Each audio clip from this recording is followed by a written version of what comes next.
my previous job. So, I'd like to call the meeting of the Historic Preservation Commission to order, the meeting of February 28, 2018. Items listed on the agenda may be taken out of the order presented. Two or more agenda items for consideration may be combined, and any item on the agenda may be removed or related discussion may be delayed at any time. Backup material for this agenda may be obtained from Luann D. Holmes, City Clerk, at the City Clerk's office, 495 South Main Street, second floor of the city, with this website. So are we in compliance with the open meeting law? Yes, we are. Thank you. Public comment during this portion of the agenda may be limited to matters on the agenda for, Sorry, roll call. oh, that's before. So let's call the roll, please. Chair White, Here. Vice Chair Stoll, Here. Commissioner Beck, here. Commissioner Bellis, excuse Commissioner Cosgrove. Here. Commissioner Hotchkiss, Here on the phone. Commissioner Plank, excuse Commissioner Jeremy. Here. Commissioner Lamine, excuse Commissioner McMillan Arnold, excuse Commissioner Surface, excuse Commissioner Bengtson, Here. and you do have a quorum. Thank you. Now, public comment during this portion of the agenda may be limited to matters on the agenda for action. If you wish to be heard, please come to the microphone and give your name for the record.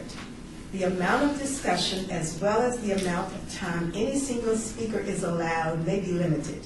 The public is also welcome to make any comments as each item is being heard by the board. Do we have comments from the public now? Okay, go.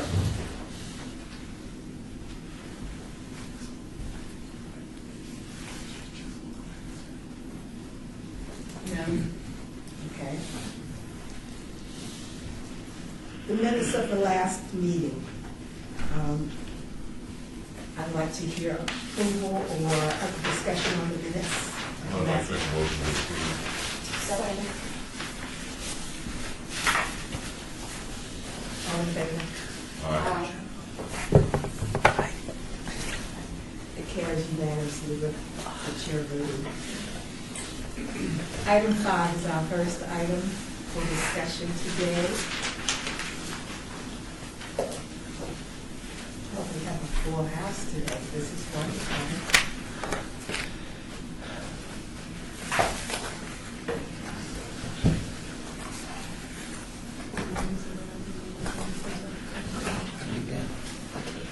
So for the record, may we show a lot of people who've just come in? We have everyone? Okay, thank you. We're just getting to item 5, first item for discussion today. This is an abeyance item, HPC 72442-447. Discussion for possible action regarding a letter to the current and future owners of the Moulin Rouge concerning its historic significance and related concerns for future development. This is at 840 West Bonanza Road. Paul? Thank you, Mr. Chairman. Members of the commission, the commission previously reviewed a draft letter at their last HPC regular meeting. Staff has made changes based on the discussion and the direction from the commission.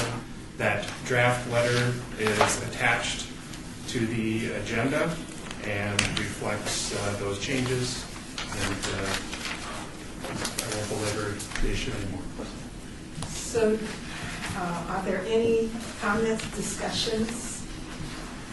Lots of discussion on the letter?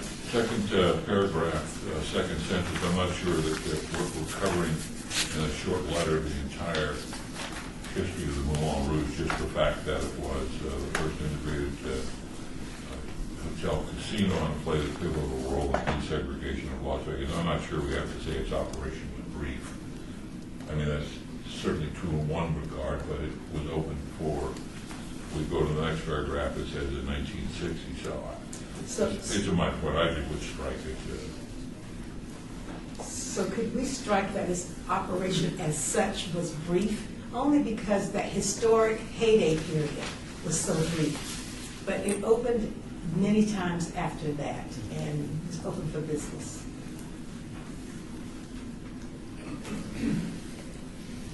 So that would be, to clarify, that would be striking while its operation as such was brief, comma, and then capitalizing the I?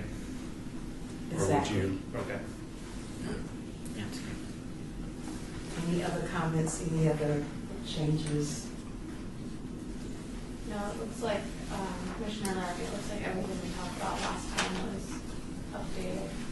And if nobody else has comments, can we motion to approve the Sheriff Stoll's comments included in the final draft of the letter? Let's take the motion. Madam Chair, this is a public hearing item, so you may want to open it up if anybody has any other comments before you make the motion. Thank you. Do we have any comments from the public on this item? Okay. So all those in favor of the, do I have a motion? Motion to approve with Chair Stoll's comment to strike the small correction. Please second that. I'll second it. And we have a motion with the second. All those in favor? Aye. Anybody opposed? Thank you. Carries. Madam Chair, you may want, I don't know that we discussed exactly what you wanted to do with the letter. I think the intent was just to hang on to it unless and until it's going to sell, and then we'll send it to the new property owner. So I think the direction of staff probably be just, we'll hang on to this and we'll sign it and send it out as soon as we have a buyer. That sounds great. And at the last meeting, town hall meeting, we had people with money in their pockets, so it should be so soon. Unless we want to send it to the bankruptcy judge You certainly could. and have it included as part of that record in the deed transfer. And would we have to discuss that, or could we just make that a part of it? I think you could just give direction to staff to do that.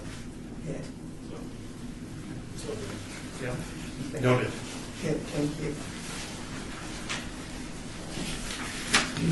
Item 6, HPC 72465, Certificate of Appropriateness.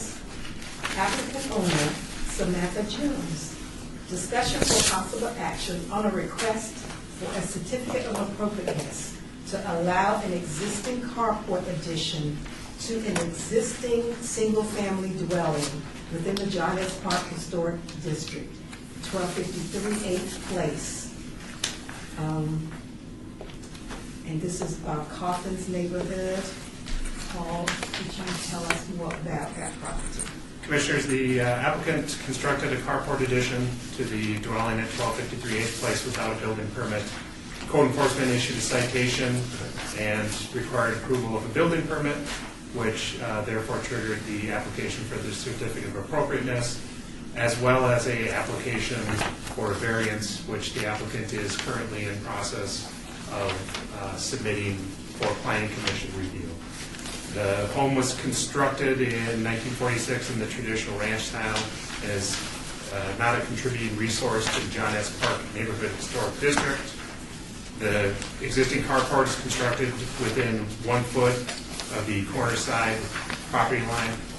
The R1 zoning district requires a 15-foot corner side yard setback. As I mentioned, we're in the process of applying for that variance. That would need to be approved before they can obtain building permits for the existing carport. The building is non-contributing to the district. The carport is constructed, does not reflect the context of the neighborhood. Staff was able to identify other properties with structures that encroach closer to 15 feet to property lines adjacent to streets. That's both front property lines and corner side property lines, but none that encroach to the extent of what's proposed here, the 1 foot from property line. As such, staff has recommended denial of the certificate of appropriateness. Okay. Any discussion? You've read the denial, And if approved, the following two conditions should take place. Bob, do you have any comments, or Jack?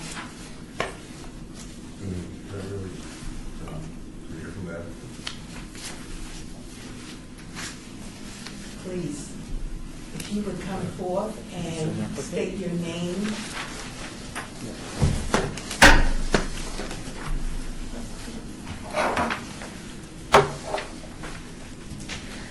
Hello, I'm Samantha Jones. Thank you for hearing from me. Okay, would you like to just tell us your side of the story? Yes, I reside at 12538 Place, Ward 3, in Jonas Park, and constructed a carport. Neighboring properties have carports that do go right up to the property line. Did not think that it was an issue, and now we're in the process of trying to get a variance for it. Questions,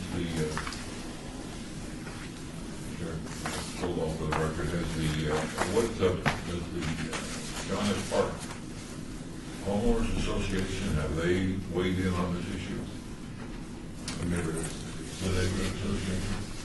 There was some complaints from neighbors saying that they built a new carport without permits or anything. But there have been a couple of complaints from neighbors. So any other questions? There's very little about the house that's actually original to the time period of the plan. That's why it's not one of the contributing factors. But it's still not in keeping with the neighborhood and the whole overall look of the neighborhood. And I don't believe that this is something that should have been allowed and wouldn't have passed if the permission had been asked in the first place. I know now we're coming back, asking for forgiveness instead of permission, but I'm going to vote against it. I'm confused as far as the city's, this was built without a building permit. That's correct. How does the city handle that kind of, does it say, well, okay, you built it, you didn't get a permit, too bad, let's just move on? Now, Mr. Chairman, members of the commission, sorry. In the case of an instance where someone has built something without a permit, they are required to, they're issued a citation if code enforcement is alerted to it. They're required to come in and obtain a building permit. If they've constructed something without that permit, typically that permit comes with additional fees on top of it and potentially investigative fees and so forth. They're also then, before they get that permit issued, required to go to zoning, planning department to have a review to determine if it meets all of the proper setbacks, materials and so forth, all the standards of the zoning ordinance and the historic district if it should exist. And then they're required to apply for any applications to bring it into conformance with the ordinance. So that's why they've brought forth the certificate of appropriateness, why they're working on applying for the variance as well. And those things would have to be approved prior to the building permit being issued. If no process or no progress is made and no permit is issued, at some point code enforcement will continue enforcement action to require them to remove the improvement from the site. So their way out, their way forward, their best case scenario is that they are able to get a variance and that the planning commission says, good, fine, go away. That's the variance is their key. There's essentially two keys really here. There's the certificate of appropriateness that the HPC has design review authority over. Okay. So they have to receive that, and then they also have to receive the variance from the planning commission. Okay, my last question is, what would they, other than just saying, go ahead, fine, this looks wonderful, just go forward, what would they have to do to meet our expectations? So there Is that those items? these three items here.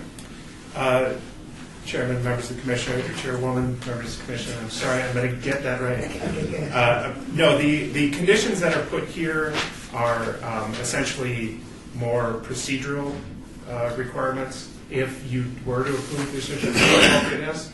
So they would need to do these items, which are to get that variance approved, to comply with the plans that were submitted, and then to do so within a timely manner. If this board does not approve the certificate of appropriateness, the applicant would have the opportunity to appeal that decision to the city council as another resort. But this commission does have that authority to review this certificate of appropriateness and take action upon it. I guess, Mr. Chair, what I'm saying is that are we in a position where we can say, okay, we'll approve this if you move it back 15 feet or 5 feet or 10 feet? So we can approve it if, With conditions? Chairwoman, members of the commission, I would caution any such approval unless the applicant is amenable to those types of conditions, because if they have to appeal that decision to the city council, it might as well be appealing on the plans that were submitted rather than a condition that the commission has put on to the requirements. And because it's an existing, and again, because it's existing, we want the applicant to be on record with their feelings about that condition. Doesn't mean that you can't put that on there, but it does make things a little bit more difficult as it goes through the process. so Ms. Jones, is it clear to you what you should do, or has it been explained clearly enough what needs to be done that you can make a decision? Well, as far as I'm concerned, I was just told to come here and answer any questions and then just keep working on the variance.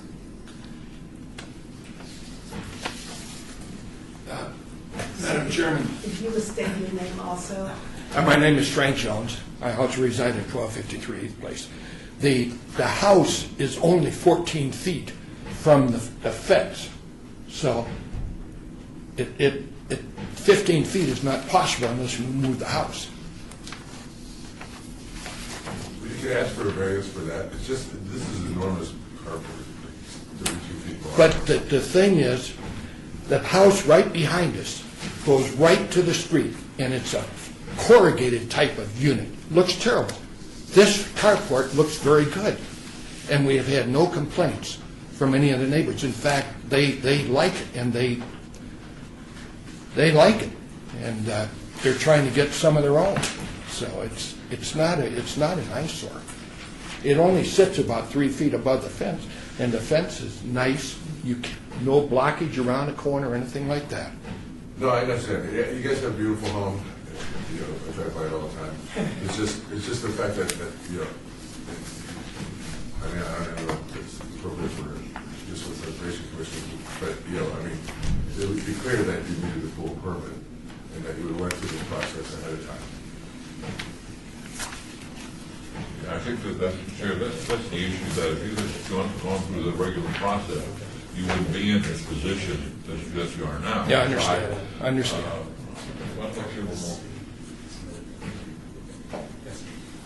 So what are our options? What?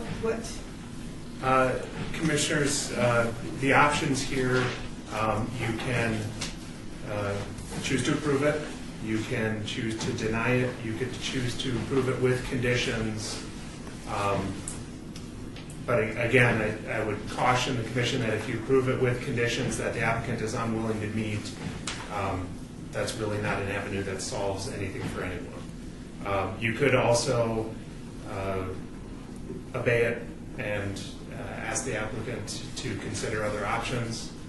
But again, if the applicant is pretty well set, obviously it's built, so you can understand why they would want to proceed with the plans as are, you may be best taking action on the item and then allowing them to consider an appeal if they feel that that's necessary.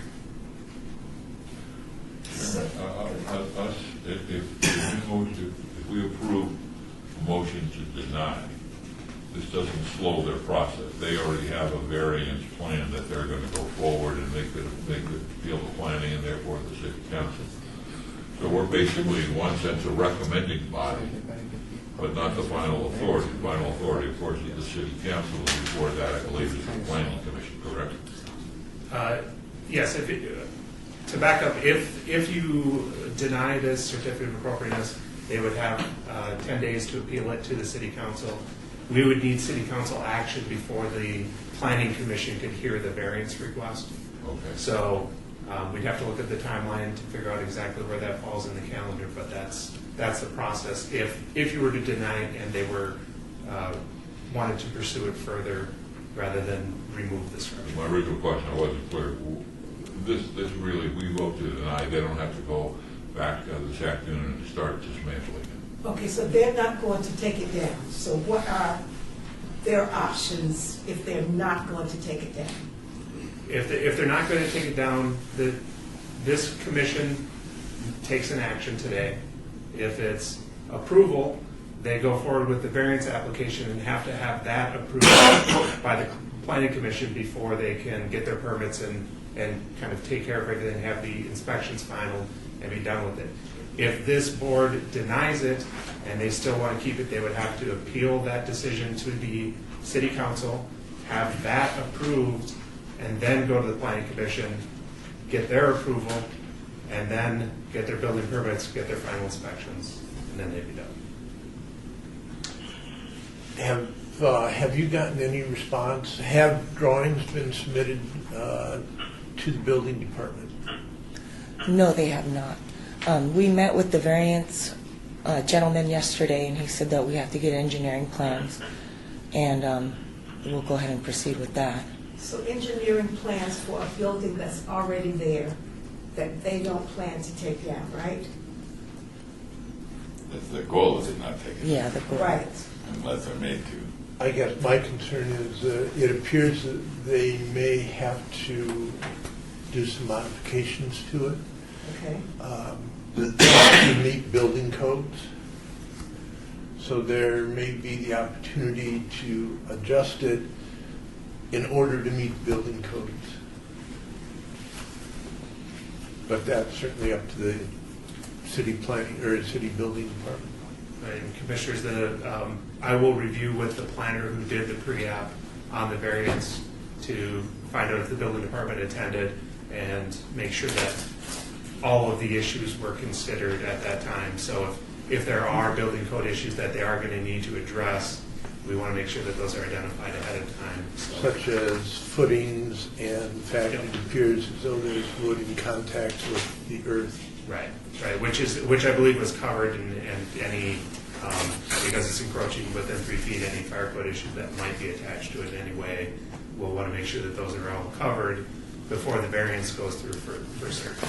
Jeff, one last thought. I keep forgetting, it sounds like we've become the planning commission. We are not the planning commission. We're not the building department. We're the historic preservation commission. And that's the filter, that's our context that we look at these things. This does not seem to fit the historic preservation responsibilities that we have. So within our frame of reference, as opposed to the big picture that the city council has, or the planning commission, or the building department has. So in English, what are our options today? In English? In English? Approved, denied, or modified with. Right. Really, I think your options, because the applicant has indicated they want to continue with the plans as are. Exactly. Your options really are to approve with the recommended conditions or to deny the application. Can you do that in Hawaiian? All right. Regarding some of the photos of the other carports in the neighborhood, do we know if those carports were added prior to the historic designation or after? They were before the historic designation, before the building part. Some of those are built in the 40s. There are a lot that go to the property line. You know, so, but they're a lot smaller. Since you live in the district, are there quite a few properties around there with carports, or is that pretty unusual? There's quite a few. Yeah. With add-on customers that have been added to the house. Well, that were incorporated. That actually go to the property lines. There's, I believe a lot of times, you know, when people had their houses built in the 40s, first thing they did was added a carport. You know. So is there anyone ready to propose a motion? Well, I wanted to add on to Bob's point, which was even if it was totally within the guidelines of the planning department and the codes and the setbacks and all that was a moot issue, and they were just before us, is this appropriate for the neighborhood? I would say no. Can you explain, Jack?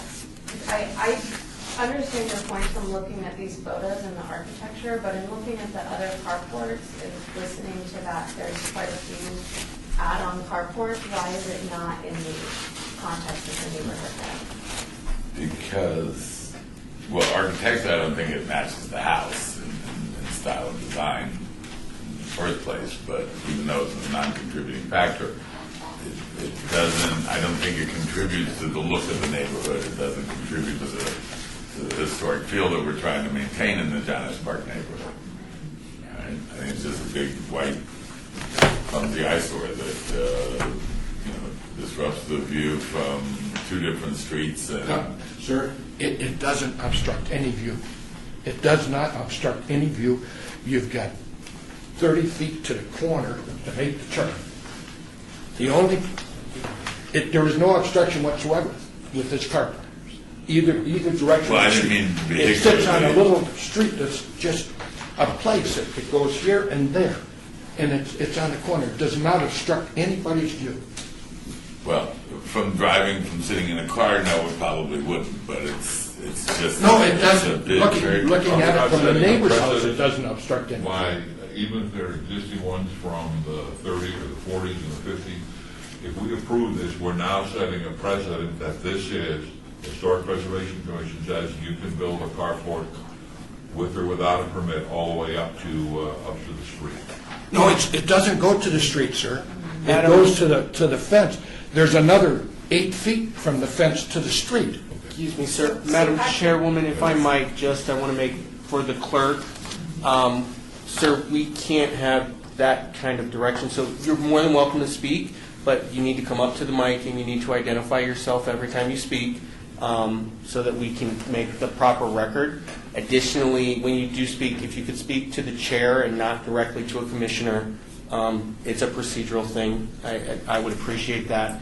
And then I think that's what you kind of needed right there. So, yes, so the conversation should go through the chair, and that should be how this should work. And everybody needs to identify themselves for the record, please. Thank you. I'm sorry.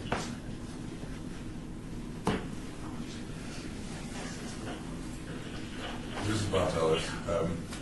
I'm agreeing with Mr. Stowell. I mean, I understand that there's other carports out there that were built in the 40s and 50s, but this really doesn't. I don't think it. Madam Chairman, Chairwoman. Just 1 second. It doesn't match I will recognize you. with the historic designation of the neighborhood, and so I think I'm going to go now. Okay. Mr. Jones? I just wanted to add that the neighbors was built in the 60s. We've seen several that have been built later than that are also going right to the line. It's not strictly to the 40s. Thank you. So I'm not sure how comfortable I am with this. Is there anyone prepared to make a motion that has a clear understanding of Madam the Chairman, motion should be? if I could again, I apologize for interrupting. Robert Summerfield, Director of Planning. You need to close the public hearing, if you would, please, before you guys start doing the motion. And then we did hear from the applicant as was requested, but I'm not sure if there's any members of the actual public, not the applicant, that have wanted to speak on this item as well. So any other comments from the public? Any other comments from the commission? I have a quick question. Was there any, because typically if this had been applied for in the process, as I understand it, there would have been notices sent out to the neighbors, is that correct? So, Informing them that it would be at this commission. I guess my question is, was there notices sent out to the neighbors that they could come speak at this? I do not believe that there were notices after this. And was that supposed to happen? I think that's not like Do it for planning commission, Yeah, not for yeah, HPC? we don't typically do notice. And this is public, this is noticed in the public, so. Right, but I know sometimes they send out the cards to, That's if they pull the variance and then they go to the. so that will only be for the variance. Mr. Chair, but I think to answer your question in a different way, if they had followed the procedure, then this matter would have come before us at a public hearing. So then the neighbors would have been able to know in advance before it was built. So even though this doesn't fit into the category of, you get a notice of a variance in your neighborhood, you get a postcard and so forth. But this matter would have, Paul, correct, would have had to come before us Yes. at a public meeting, so that the neighbors would have had a chance to, at a public hearing, be notified that this thing was up for discussion, so. Like, if they move forward with the variance process and it goes to planning commission, then there'll be notices to the neighbors to speak at that planning commission. That's correct. But in the proper procedure would have been before it was built. Right. All right, let's hear from the public before you build it, not after the fact. Okay. And it would have come here first, because as soon as they applied for a building permit for something in the front yard of a house in the Historic Preservation District, it would have come before us for appropriateness before it would have even moved on to a variance hearing at the Planning Commission or anywhere else. And at which point I'd have been saying no then. So instead I'm saying no now. Thank you. Any other comments? So I move for disapproval. Is that not approved? Denial. Denial. The move for denial. I'll second it. So it has been moved and properly seconded that we deny the request in front of us. All in favor? Aye. Aye. Any opposed? So it carries unanimously. So, Madam Chairwoman, just again for the record, to be clear, to reiterate what Paul said, the applicant has 10 days to appeal the decision of the Historic Preservation Commission to the city clerk's office, which is just right out here, so that they can receive a hearing before the city council on an appeal of this decision. Good. Okay? For the record. So Mr. and Mrs. Jones, is everything clear? Yes, thank you for your listening. Thank you so much. At the appealing before the council, will staff represent the commission? Yes, the planning department will, yes, be present. The next public So, Madam will be the planning. Madam Chairwoman, so at this point, the variance can't move forward because the certificate of appropriateness has been denied by this body. So they need to appeal that certificate of appropriateness to City Council.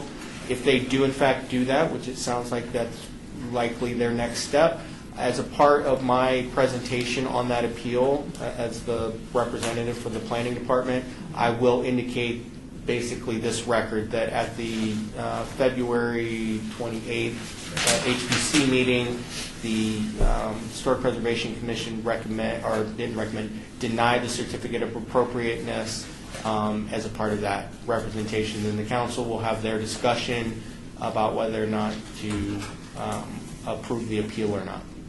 Okay. Okay, thank you. This is the plan that works with this So plan. So if you have any questions about seven, these steps, please give us HPC a call. 72628, report by Department of Planning regarding expenditures related to the recognition of the Russian historic preservation and archaeological awareness. Calendar day. So so that we maintain. So as you read over and again, and whenever you read this, Paul, Yes.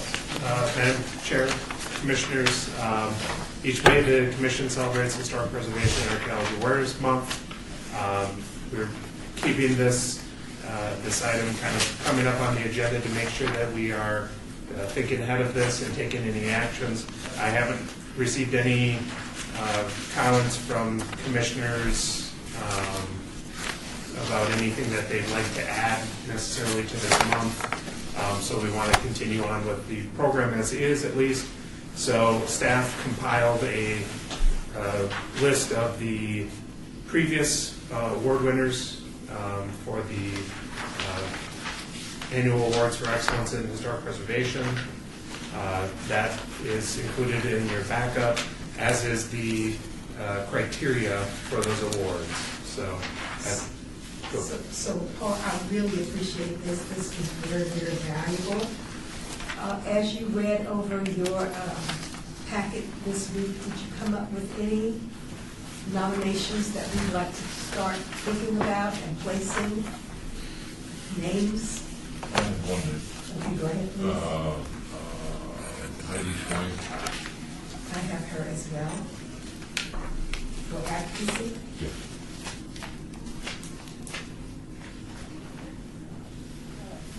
On a lot of different levels, but certainly the highlight would be mid-century, but that's.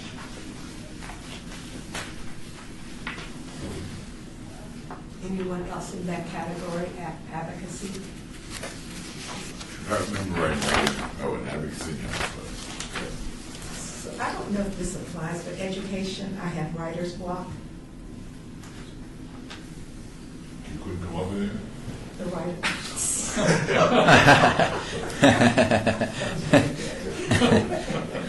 She's into oral stuff. Education. Career, I have Nell Green. The African American Nell Green, not the other one.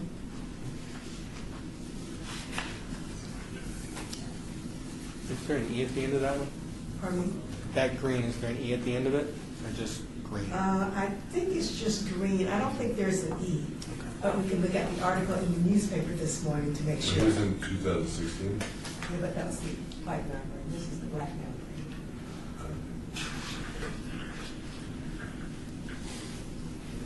Any other thoughts, ideas? So we want to make this as robust as possible, so I really would like to see maybe something different. I'll admit I haven't been there yet, but Springs Preserve possibly, the third Boomtown. Oh, the railroad cottage. The railroad cottages and the project that they've done out there. I think that could potentially be an opening. I mean, you may have done something else with the railroad, those cottages. That's great. Yeah, that's a good Original idea. lots. Madam Chair and Commissioners, 2015 bricks and mortar recognition was given to the Springs Preserve for the railroad cottages. That's true, that's Oh. true, yes.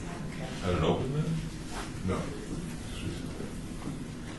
So this- They're so- talking about the latest exhibit. Okay. The, what is it called, Boomtown? I Right. think that's what they're talking about. Yeah. It may have been a kind of the plan to move them, or the initial movement was given an award. I'll have to do a little research on that, but if if it's recognizing the now programs that they run there, we could.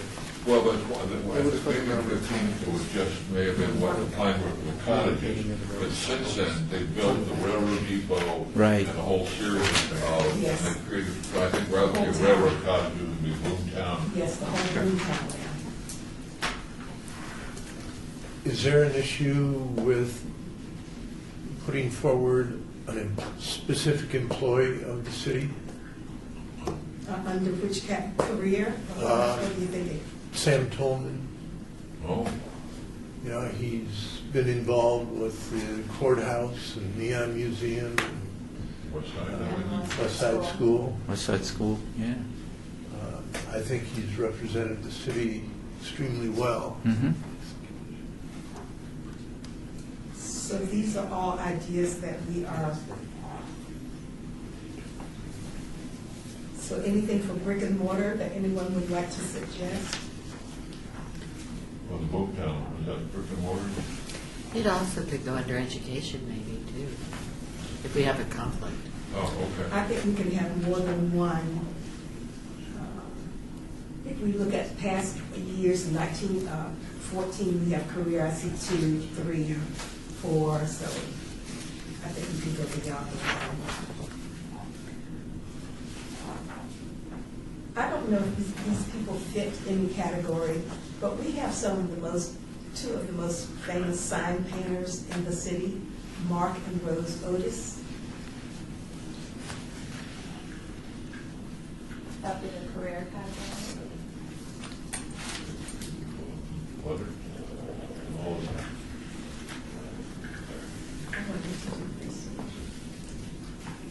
So I wanted to suggest Bon Douglas, who's been working with the Save Gold Butte organization, and she's been doing quite a bit with Native American art. Do we have any parameters on this? Is it city of Las Vegas? Yes. Oh. But she's done some murals down here in the city of Las Vegas. Yeah. Okay. So we have a nice list to get us started. Madam Chair, Yes. what was the name of the one? Fawn Douglas, Fawn. Yeah. Thank you. Any offers from last year that, in books?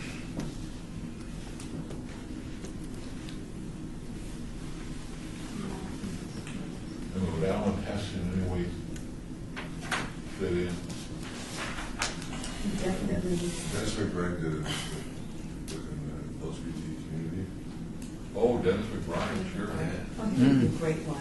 Yes. Yeah. Yes. That just came out. Yeah. Yeah. And two books, actually. Yeah, Yeah,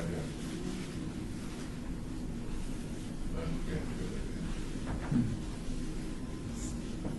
So thank you, everyone. These are great.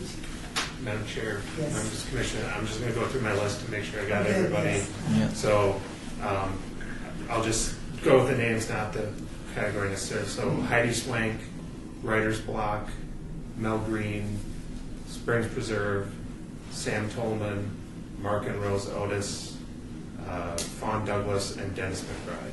Did I miss anyone? No, I think you have Okay. everyone.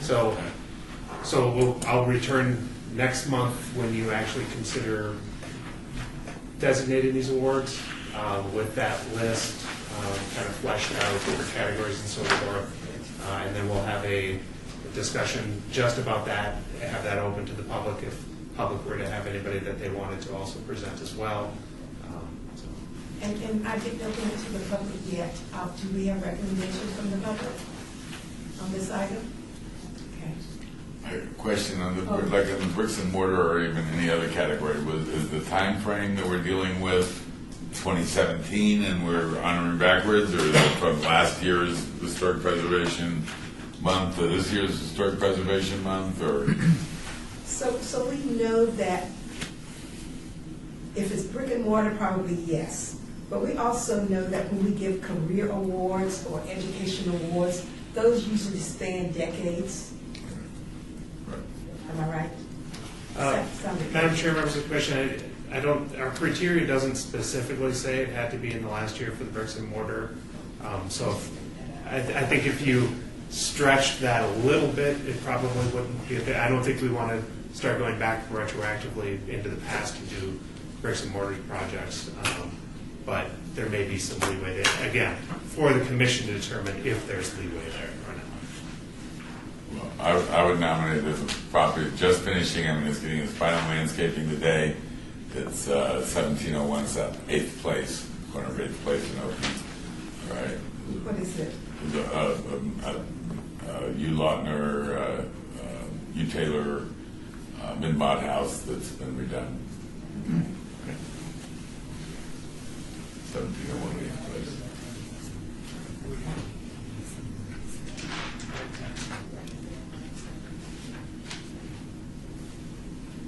So thank you so much for all the thinking that went into that. Item number 8, HPC 72630, discussion of possible action regarding the preservation of historic signs. So I'd like to just open this and let's talk about signs in general, and let's make this a broad discussion. So I know that there are probably comments about the motor court that would fit in here. Yes, please. Well, it seems to me that there was some kind of a survey done, I don't know if by the city or by the Neon Museum, of the existing neon that's still in place out there. And is that being maintained? Was anything ever, I don't know if anything was ever done with it to encourage those owners of those signs and those properties to donate them if the signs were going to be removed, or to preserve and keep them. But it seems like the big hard part of the job was already done, is that there was a survey within the city of everything along Fremont Street, Las Vegas Boulevard, places elsewhere. Do we know anything about that survey? Madam Chair, Commissioners, I'm not aware of that survey, but I could certainly do some digging to see if that is a product that the city had done, or if the Neon Museum, I can reach out to them and see if that does exist, and what state it's in as far as whether we need to go update that or not. Yeah. I think that would be a really important thing, because as a result of this, we're going to send a recommendation letter or an advisory or a we're begging you, don't ever tear this sign down, which is what started this conversation, was the Holiday Hotel that's about to be turned into apartments. Right. All right, will that sign be kept? It's a really magnificent sign there. And Madam Chair, Commissioners, if just interject, specific to that and to any signage that's present along Las Vegas Boulevard, there is the scenic byway overlay district that's there that does have requirements of 75% of the signage has to be neon or animated signage. So there's an additional restriction that we have there that might allow us to work with the people redeveloping or developing in those areas to retain the historic signage, whether it's designated as a historic sign or whether they are just maintaining it to meet their scenic byway requirements. So I know that in the case of the Holiday, we've talked to the developer about that, because he has come in to the city to make that redevelopment project move forward, and we've talked to him about retaining that sign to meet the scenic byway requirements, and also the possibility that the city could consider through the Economic Development Department some funds for visual improvement. If they do retain a sign like that, those funds could be used to make sure that it's maintained properly and brought back to its former glory. Are there other signs, Madam Chair? Other signs, we tend to, in some way, rightly focus on neon, but are there other signs that we need to think about beyond that? It also seems that the Neon Museum is having a little bit of mission creep to some degree, not negatively, with statues, Blue Angel, and there's a couple of more. So elements of signs that are not neon. So did everybody read this? It was wonderful. So please look at this as we continue this discussion on into the future. So talking about other signs, I think that this is an important piece to read. So, Paul, what kind of help do you need, or what needs to be done with signage? Well, Madam Chair, Commissioners, if there is an inventory out there that's been done of the neon signage at least, that could be something that could be built upon to update that, and then also use that as a outreach advocacy kind of tool. But if, as Bob said, beyond neon, there may be other signs. So there may be a point where trying to inventory, whether it's just kind of dashboard inventorying a sign that appears to be something that should be researched, that's something that, we could always use help on to get that done, and that's something that the commission could consider working on as a group as well, or individually. And I would not like to have us do one of those subgroups that would have to become open meeting law consideration. But if there could be maybe one person who would want to work with Paul to help with this. I certainly would, I think it'd be like, I know you were, and I did, it's okay. I would be more than happy to. I think it's something that really makes the city is what we can keep. Right.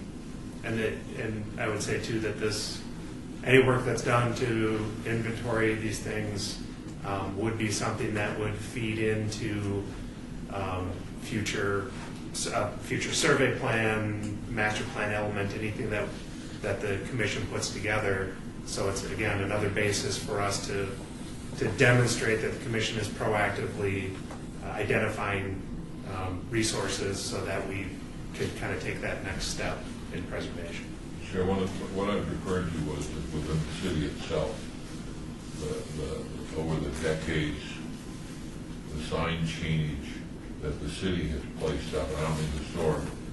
There's a historic building here or something historic placed. More street signs, stop signs, and I can't imagine that somebody at the building department, in one of those offices or one of those closets or one of those barns, there aren't signs. One of my favorite ones I saw was the city, maybe on hard times, had painted over Fifth Street and put a different name on it, but you would still see the embossed Fifth Street. It would be great to have a Fifth Street sign, say, preserved somewhere in Las Vegas Boulevard. We tend to think neon, but the changes in the stop signs and the various other elements that we've had to drive, now they're all digital, and a lot of them are digital. To just broaden the thought of what kinds of signs are out there. So we don't require any action. We don't have to take a vote on this. But I think that with what's happening downtown, I think it's really, really important, as Paul said and Bob, that these signs are preserved, and we should go beyond neon as we look at these. Yeah, I agree. And that survey that may have been done was a neon survey. I think it was as well. All right. But I haven't heard it mentioned in years and years, but I'm pretty sure there was one done. One of the great things, Chairman, one of the national for a while, were the ghost signs. Those were on the side of the buildings that painted over, and you could just barely see the tobacco or Modern or whatever, but they called them ghost signs. They just sort of had, I don't think we've got it, because we tend to paint it over and put something up, paint it over and put something on, but. So some of our murals. Yeah. Well, the murals is another one. What's anybody keeping track of those? That was such a great success. Right. Madam Chair, members of the commission, I believe our Cultural Affairs Department would track all of that, and I can check on that and determine if they are tracking that or not. So any other comments? I will. I know that one of the things I saw, like when I was in Phoenix once, is I went into an historic district neighborhood, and every street sign that said, Northern Avenue or 6th Street, whatever, had a little dangling rider under it that said, Fifth Street Historic District or whatever, and which was really great because I mean, then if you can't drive around without knowing you're in it. They're actually talking about that for the Paradise Palms neighborhood, which is not in the city, it's in the county. But that is one of the things that we're looking to get a grant from the county to do. And that may be the first place where they're actually going to show up, where they've actually gotten historic neighborhood designation. But it's something I think we ought to, I think would be wonderful for Giants Park and Beverly Green and Mayfair and anywhere else that we can. Berkeley Square. Berkeley Square. Well, we've got the banners there, but Yes, which we do. I think Well, we sort of have banners there. sort of. We had nice ones once. Yes, we had nice ones once. So do we have any updates on those? Can we skip to? Madam Chair, if we could save that for Okay, good. the next item. The next item. And by the way, Madam Chair, this item number 8 was agendized as a discussion item for the public hearing, so if you want to open it up just to see if anyone Yes, I has will. question or comment. Any comments on this item, number 8, about signage? Okay, thank you so much. So we'll move on to the next item that I have already approached. Item number 9, HPC 72631, report by Department of Planning regarding project update list. So Paul, could you take us through the changes that we see on this list? Yes, Madam Chair, Commissioners, the updates, as usual, are in red text. You'll see there has been an update made for the motor court survey and the Las Vegas High School nomination update. The high school nomination was added to the list. These were both allocated funds at last month's meeting. And the update is, HPO, I will work on the scope of work, and that will be brought back to the March meeting so that we can have a timeline, scope of work for the commission to consider. On the back page of that, you'll see what we've done is added a potential HPC project list. This is essentially the items that were dropped off of the budget that was approved last month. So these are retained so we don't lose them in case we want to return them back to an active project at some point, or if the commission wants to allocate funds to them. The way it's laid out is it has the topic, the category that it would essentially fit in, and then a column that has how it was, or the date that it was added to that list. So we can keep track of where this came from. In this case, all these items came from that legacy budget list. But in the future, should we add anything to this, we'll put the date, the meeting that it was added, so that we can keep track and look back in minutes if necessary to refresh the commission on why it was on the potential list. Yeah, thank you. When we look back at minutes, is it searchable? Can we search it with go in there and put them in a Word and search it? Our minutes are PDF files, aren't they? I am not certain. Is that correct? This is Ashley Foster, Deputy City Clerk. We do have a records division in our office that would probably be able to better answer that question. But what we do send out to you guys is a PDF document, but we do have it as a Word document too. Okay. We're just not how sure they'd be able to access. But we can always. I was just trying to save Paul some work. Thank you. So for this list, my only question is, maybe two, I'd like to go back and look at the Berkeley Square. I thought in the past, and I'm not positive, I didn't go back to look through my records. I thought we had allocated monies for new banners and that the person was already on board who was going to do that work. But I don't know if I'm right anymore. It's been a long time now, maybe 6 or 7 months, I'm not sure. Madam Chair, Commissioners, February 22nd of 2017, the Commission reviewed some draft designs of sign toppers. These would be street sign toppers that would essentially replace the banners completely for durability concerns, essentially. So those sign toppers were then supposed to go to the neighborhood to be reviewed and get their comments and approval, so forth, before we went on. We will then have to get funds for production and installation. So right now, we still need to have that neighborhood meeting, and as we have a vacant council seat there, we're going to need to hold off on that until we get a new council person for that ward, and then we'll have that neighborhood meeting, and then we'll seek out the funding for production and installation. Is it possible to tear down the tattered signs that are there? Just they look so awful. Is it possible just to take that down? Madam Chairman, members of the commission, that is something that we can reach out to our operation and management department and determine if we can have them remove those. Any comments, questions on any items on the? I had a question on the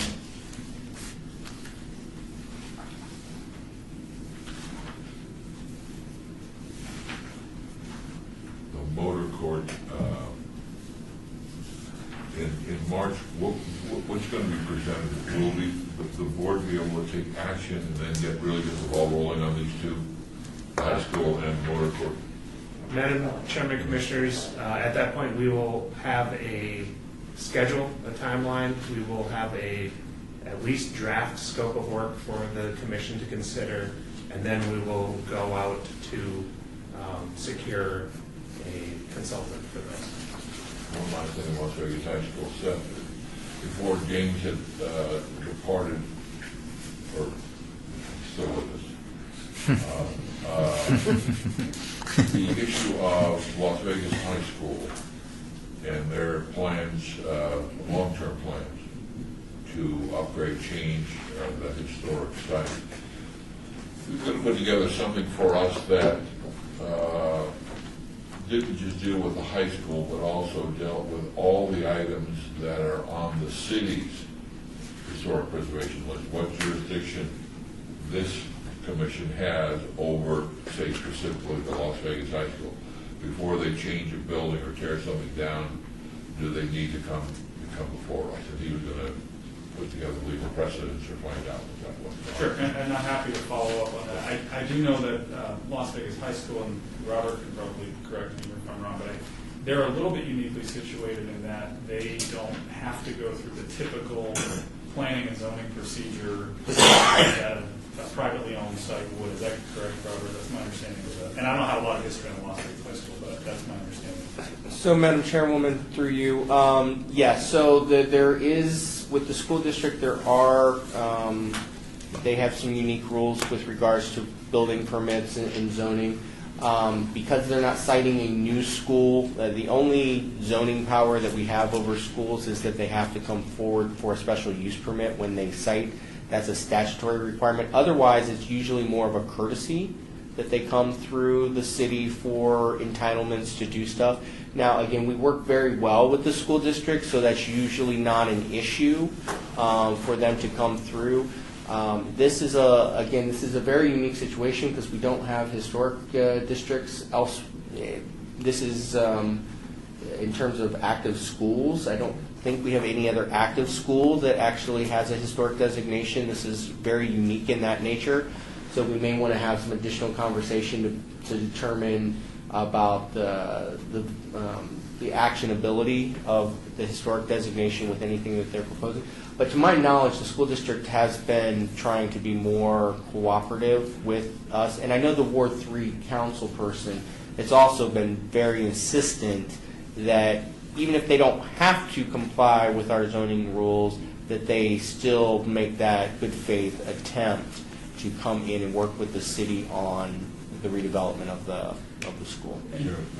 That's basically what James had said in the past, but he was going to look just at that narrow, unique issue since it's on the city register. Does that give us a little bit of a little more than just a courtesy? Thank you. particular. Did anyone on the board, and they had a public hearing, I think one of the first meetings I attended is Jim's backup. There was a meeting coming up at Las Vegas High School, I think with the school district. Did anyone attend? Yes. Okay. Did they represent anything about what their plans are for the site? Do you remember? If you look in the dictionary for smoke and mirrors, and I mean that really in more of a positive sense, because this is a real long-range plan, and there were lots of people that had some great ideas about this and that, and somebody put an estimate to it, and they're upwards of $250 million. And do you have any more where it stands? I don't, Oh. no. But it was a public hearing, and there was, and they did a survey, and it was, but the committee that was made up of the initial, from 8 to 3 to 1 architectural firms that come up with a design plan, that committee has been disbanded. And so that's just, if maybe in the next couple of months, we can get an update from them as a courtesy. I just have a question, because I was at that meeting. So did they ever pick a design group? They picked one. Everybody was sworn to secrecy until they told the people that didn't get it. And that was 3 or 4 months ago. I think they told them, but there's been no formal announcement about who the final, do you remember who won? Like KGA? No, I No. think it was TSK, but I'm not positive. TSK. But it's, again, the bottom line is funding. And they've got, the school district has lots of needs. So it'd be nice to know where they stand with the historic structure. Anything else from the list? Yeah, I have a comment and a question. So I think at the last meeting, we had asked to put the Huntridge Theater on the endangered properties site. So if we could add that. And I also just kind of wanted to know what happens, you know, why are we putting these properties on the endangered property site? Does that, you know, mean that you're going to keep an eye on them and bring updates to them, or what exactly does putting properties here do for us in the future as far as keeping an eye on them? Madam Chairman, members of the commission, I mean, we would update this table to keep any information that comes forward to us. For example, there was a point where, you know, they had received a grant from SHPO to be a cultural center, and there was some issues with that, meeting those requirements. That would be something that we would include on this to keep the commission updated to know what's going on. Okay. So if there's other properties that we potentially come up with that we would just like to be in the know on, we could add them to the, that we feel are endangered or threatened, we could add them here, or?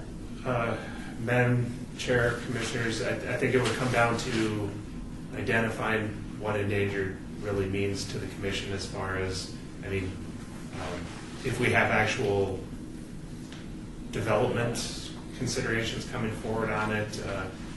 I guess there was a rumor of a contract to demolish, I think, the Huntridge Theater at some point, or to do some demo work. So those types of things do show that it is a potentially endangered site. So that, I think, would be kind of that threshold for being put on that list. Of course, it's the commission's decision to ask staff to add something to the list and to keep the commission updated. Sure.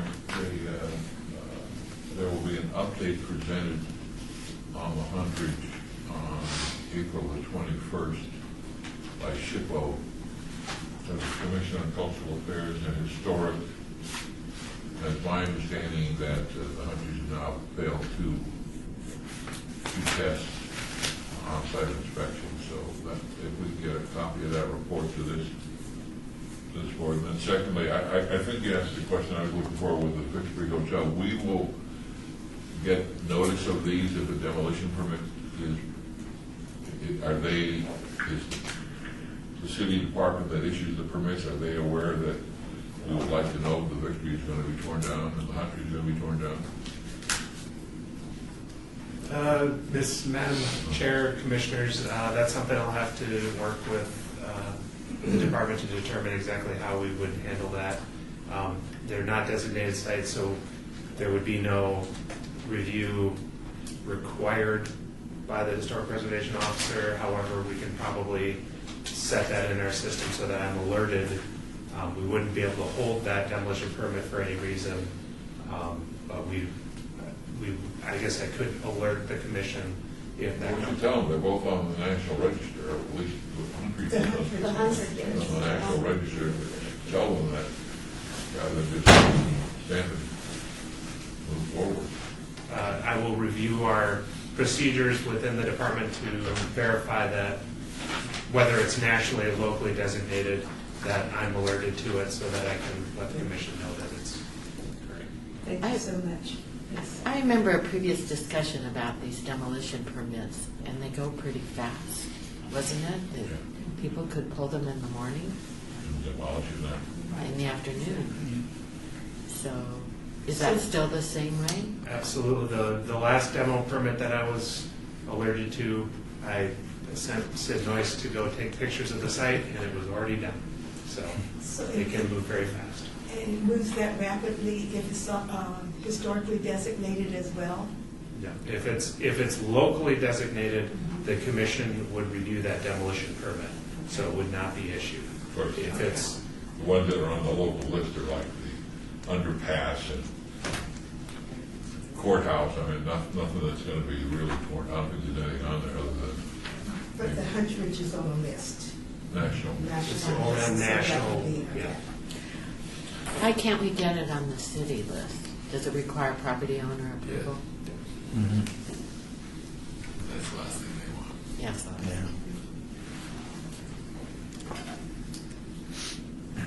Moving on to item 10. This is HPC 72633, report by public comment from that last item. Is there anything? Madam Chair, that was just a report. You can take public comment, but you don't have to. Okay, good, thanks. HPC 72633, report by Department of Planning regarding historic and archaeological resources in the local media. So Paul, once again, I always appreciate these. I realize that we're moving into the future, so how much longer are we going to be able to have these like this? I mean, we love them. Madam Chair, Commissioners. By the way, the chair really loves this one. Yeah, this was a great one, wasn't it? Madam Chair, Commissioners, at some point, staff would like to move these to be something that is sent out to the commissioners directly rather than having an agenda item. We would always have Agenda 11 where commissioners can bring up topics for future discussion, which is what we would have to do based on these articles anyways. That would allow us to get those to the commissioners a little more timely.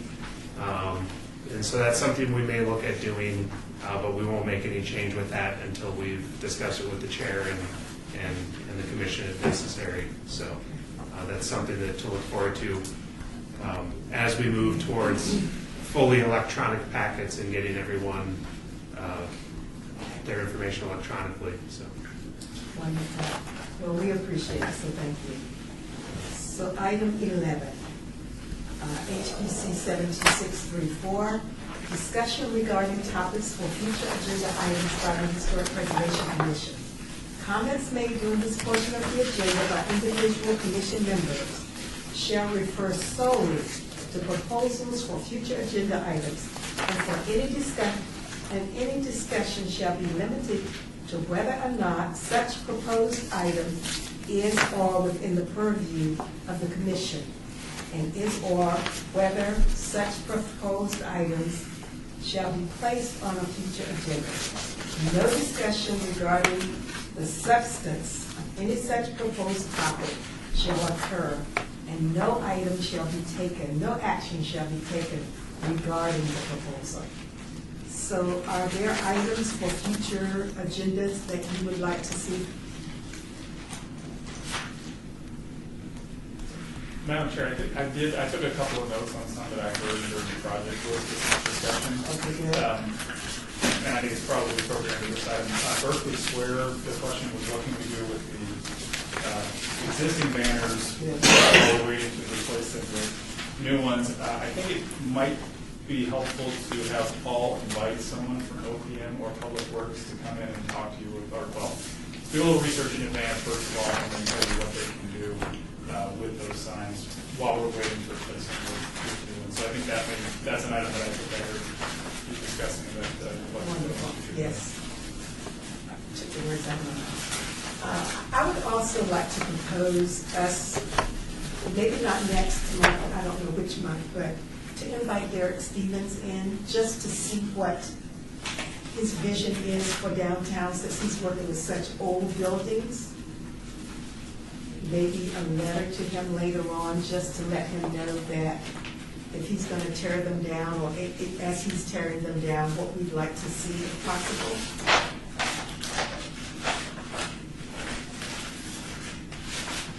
Madam Chair, Commissioners, too, I will say, March's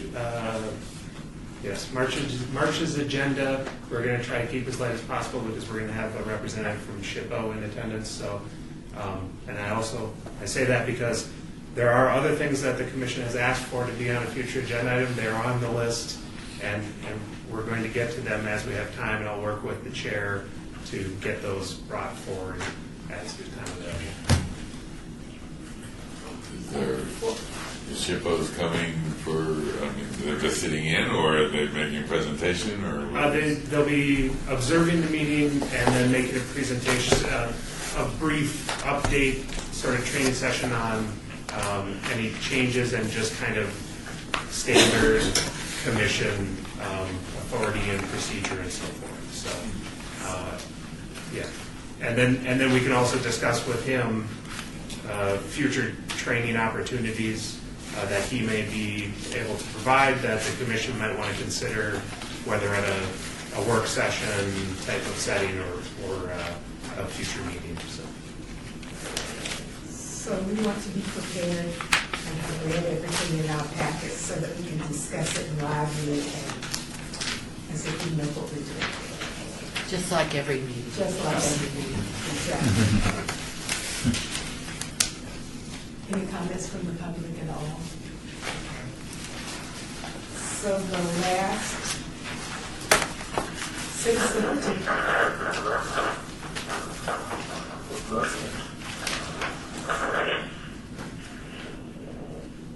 Thank you. did you want to say something? Richard, did you want to say something? Okay.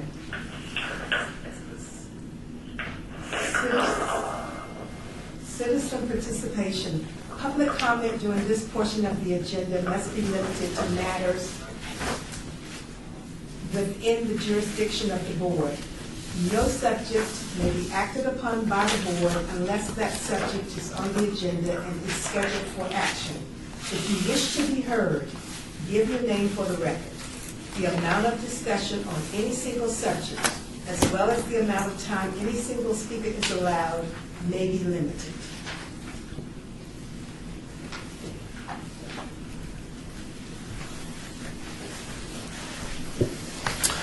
Good morning, Commission. My name is Chris Charles Scott.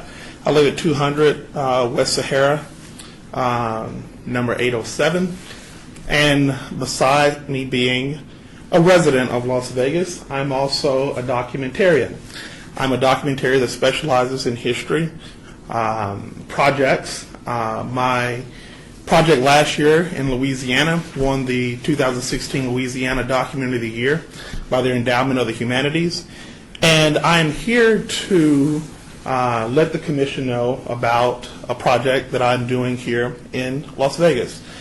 I am raising money, and I am currently finding episodes to do a four-episode documentary series about the history of Las Vegas.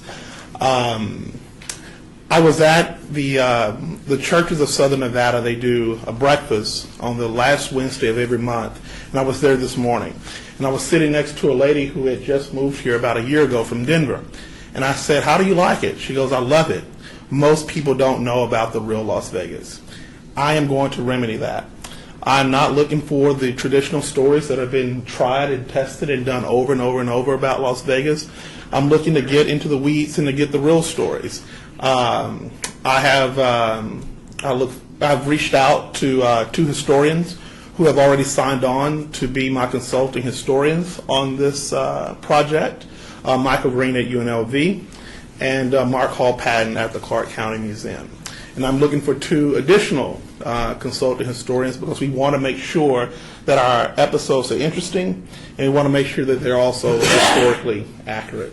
I will be pleased throughout the course of this project to continue to update this commission on the episodes that we have selected and the progress of the project itself. I hope to be completed for public premiere around late August.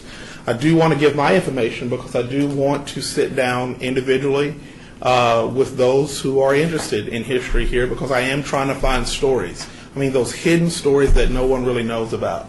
And so I'd be really happy to sit down and brainstorm with anyone on this commission in the upcoming weeks as I put this together. Thank you. Thank you. All right. Thank you.